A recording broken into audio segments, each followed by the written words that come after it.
Oh, he has qarimun, if you have that edition. Should be qarmun. Yeah, qarimun is somebody who likes meat. There's a hadith in the Muwatta of Imam Malik. There are only 2 hadiths in the Muwatta about meat, and they're both negative. Very interesting.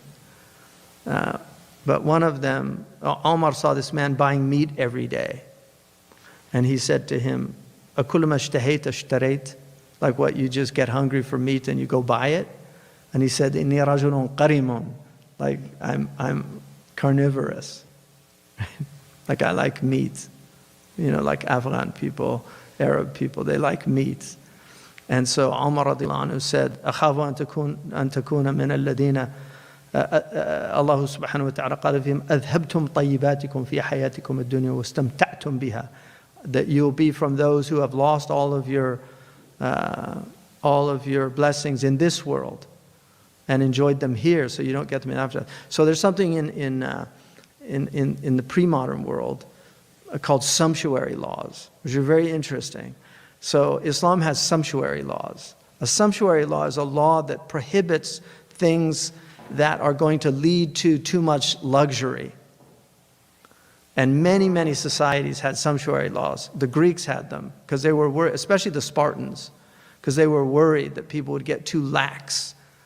The Chinese had sumptuary laws. So Omar, the Prophet ﷺ, clearly in our religion, the prohibition of men wearing gold is a sumptuary law. And that's a clear sumptuary law. But Omar had sumptuary laws. So he prohibited eating meat every day in Medina when he was caliph. He said you could eat it every other day. And in the books of fiqh, they talk about, you know, the right of a woman to the amount of meat. And they literally, based on her socioeconomic status, they had how many days. So like a woman who's accustomed to that, at least once a week. One of the reasons why the meat was done on the Eids was because most people were what we would today call semi-vegetarians, because meat was really expensive. And meat was also wealth, because livestock, in all pre-modern societies, livestock is part of wealth, right? It's like having gold or silver. So you don't want to like just dissipate all your wealth by eating all the time. And then also they shorn for the wool. I mean, there were also milk. There's other uses why they wouldn't eat meat, right? So he's saying it's the qarmun muqtalimun is like a stud in heat. And that's what it means. So qarm is like a fahal that yutrak lil-dirab. So it's only used to, like these stud farms where they have stallions that are only used to basically produce fine animals. Oh, sab'un thakilun, or like a predatory animal that's lost its offspring. You know, like you never want to mess with. If you kill the offspring of a bear in front of that bear, yeah, you better have 2 bullets in because an animal that loses its offspring, it's very angry. فَيَحْتَاجُ أَنْ يُسَكِّنَهُ دَائِمًا فَيَحْتَمِي بِهِ وَمِنْهُ. So he has to always be calming it down and to guard himself with it, from it. Both with it and from it. Because the quwwa ghadabiyya, he's using this for the example of the quwwa ghadabiyya, you need it for both. Right? It's going to guard you, but you have to guard yourself against it because it's dangerous. فَهُوَ مَعَهُ كَمَا قِيلَ رَاكِبُ الْأَسَدِ يَهَابُهُ النَّاسِ وَهُوَ فِي نَفْسِهِ أَهْيَبُ. The beautiful saying. So the man who's riding the lion, everybody's in fear of him, but he's the one that's most in fear because he's on the lion. And he knows how dangerous it is. So you have this in the Asian tradition, the Taoist tradition, the idea of,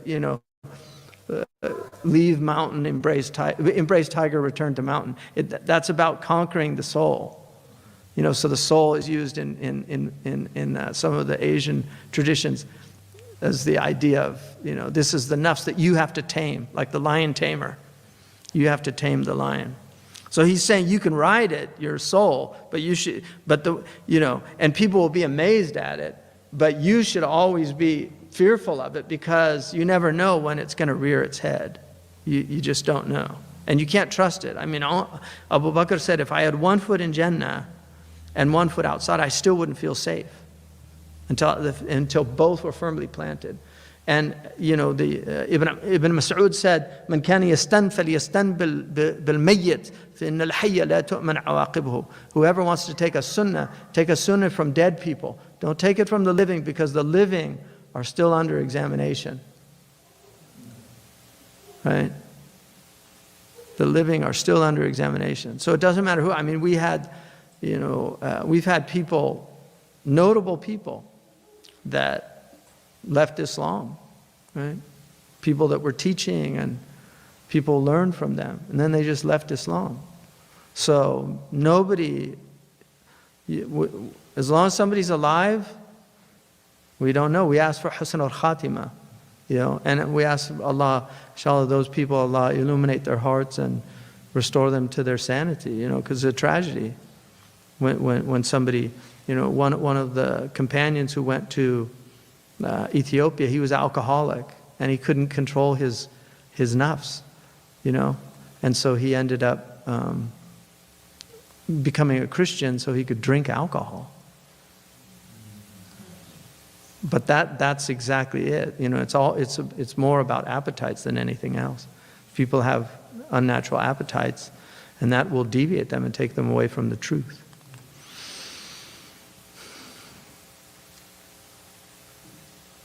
So the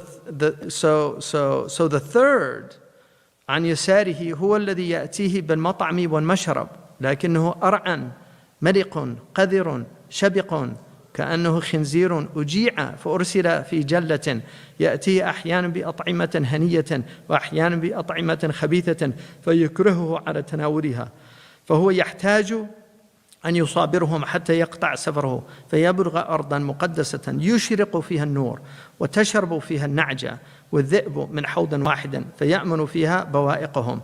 So the third one is on his left, and this is the one who brings the food on the journey. He's bringing the food and the drink, but he himself he's stupid. He's ar'an.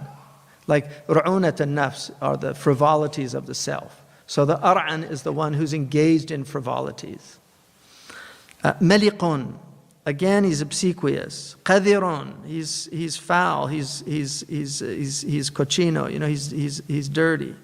Shabiqun, same thing. And then ka'annahu khinzirun. I mean, this is in rhetoric for those of you who are doing the rhetoric. It's ittanab, right? He's doing ittanab. So he's the shabaq is the one who's got just heavy appetite. Shabiqun. So ka'annu khinzirun, he's like a pig who's hungry, who was made hungry. Like, you know, you're not feeding him, and then he's put into the jalla, you know, the sty, the pig sty. Sometimes they throw good food in the pigsty, and sometimes they throw foul food in it. So he's just compelled to eat what's there. So this one on the journey, it's necessary for him to placate them, to keep them until he finishes his journey and reaches the Holy Land.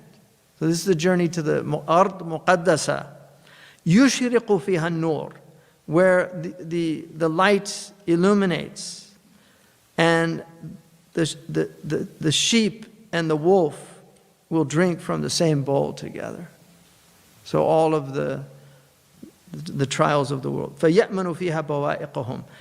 And then he's free finally of the trials. So getting to the other side, knowing that you have these 3 travelers on your journey, and you just have to watch out for them. But this is the soul. That's why I'm calling this a Quranic anthropology, because it really is the study of the human being. He's really giving us an anthropology rooted in the Quran. You can see how he's rooting everything in the Quran. And then he says that he's free min hilati allati yurja an yasrama minha biha. أن يسلط هذا البطش الزعر على هذا الأرعن القذر. And so then he's able to put this malicious thug over this stupid, this stupid foul one. حتى يزبره زبرا, so that he's constantly, زبره is like constantly keeping them in check. وأن يطفي غلو هذا الزعر التايح بخلابة هذا الأرعن المموه. And then he's able to put out the extremism of the za'ir, the malicious one, who's astray, right? With the ar'an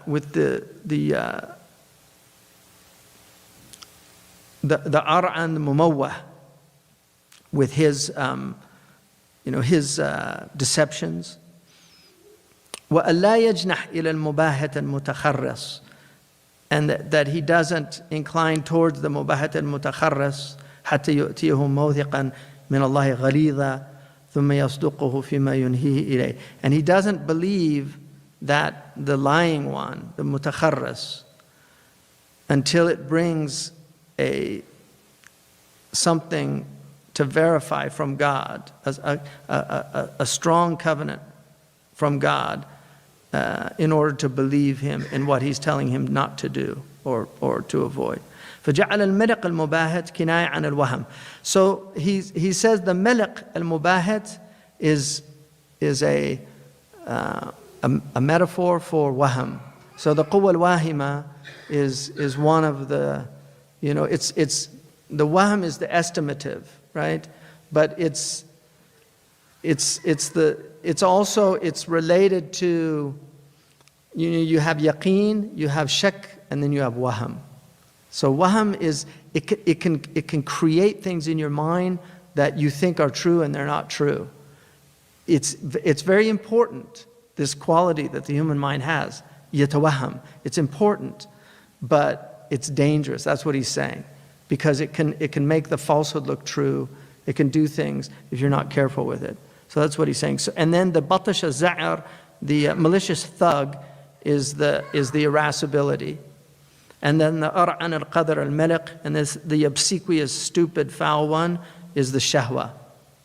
فَجَعَلَ الْأَرْضَ الْمُقَدَّسَ عِبَارَ عَنْ دَارَ السَّلَامِ. And the Holy Land is the abode of Islam, of salam, the paradise. وذكر أن حيلته في أن يسلم منهم أن يدفع بعض هذه القوة ببعض دفع الشر بالشر. And so one of the strategies is to use one against the other by way of avoiding harm with other harm. Wallahu alam, and Allah knows best.